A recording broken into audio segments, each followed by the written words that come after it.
پیہم کی کرامت ہے کہ آج صوفی و ملا ملوکیت کے بندے ہیں تمام.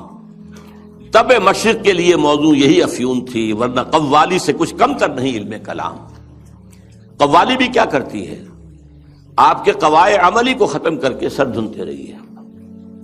علم کلام بھی یہی کرتا ہے. مسائل اللہ کی صفات اس کی ذات پر اضافی ہیں یا اس کے ذات کا جز ہیں؟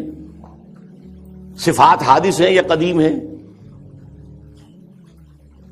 اس کائنات کا کیا ہے ربط حادث بالقدیم؟ یہ کائنات حادث ہے، اللہ کی ذات قدیم ہے، رابطہ کیا ہے ان کا؟ کیا کنیکشن ہے؟ یہ مسائل جو لا ینحل ہیں، یہ اس ماورا اس طبقے سے تعلق ہے ان تمام کا کہ جن کو حل ممکن نہیں. قرآن نے حدیث نے ان کو چھیڑا ہی نہیں. ہے اپنی جگہ مسائل ہے، فلسفے میں بحثیں ہوتی ہیں، گفتگویں ہوتی ہیں، لیکن یہ کہ ان کو موضوع بنا لینا، انہی پر بحثیں ہونا.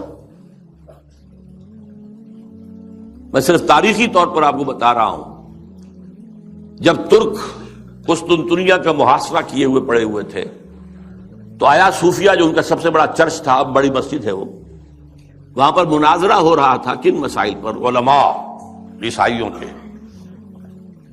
ایک سوئی کی نوک پر کتنے فرشتے آ سکتے ہیں؟ حضرت عیسیٰ کی ولادت کے بعد بھی حضرت مریم کنواری رہ گئی یا نہیں؟ اور جو لاسٹ سپر میں روٹی کھائی تھی حضرت عیسیٰ نے، وہ خمیری تھی یا فطیری تھی؟ ان مسائل پر بحثیں ہو رہی ہیں آیا صوفیہ میں، اور وہاں لشکر مسلمانوں کا پڑا ہوا گھیرے ہوئے. یہی حال ہمارا ہندوستان میں. انگریز آ چکا ہے، بنگال سے آگے بڑھ رہا ہے. ہماری حکومتیں جو چھوٹے چھوٹے یہ ہیں سلطان بیٹھے ہوئے ہیں، نواب ختم ہو رہے ہیں، اور ہمارے علماء میں سے دو ٹاپ کے علماء، دو جن کا میں اس وقت نام نہیں لینا چاہتا کہیں خامخواہ ایک سوء ظن اشخاص سے نہ ہو جائے، کن مسائل پر گفتگو کر رہے ہیں؟ اللہ جھوٹ بول سکتا ہے یا نہیں؟ آپ کے نہیں بول سکتا تو اس کا مطلب اللہ کل شیء قدیر نہیں ہے. اور بول سکتا ہے تو پھر اس کی وہ شان نہیں رہی باقی تنزیہی. اللہ کوئی دوسرا محمد بنانے پر قادر ہے یا نہیں؟ اگر ہے تو اس کا مطلب بے نظیر تو نہ ہوئے محمد صلی اللہ علیہ وسلم.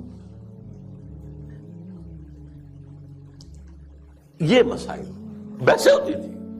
بڑے علماء، منطقی علماء اس پر بحث کرتے.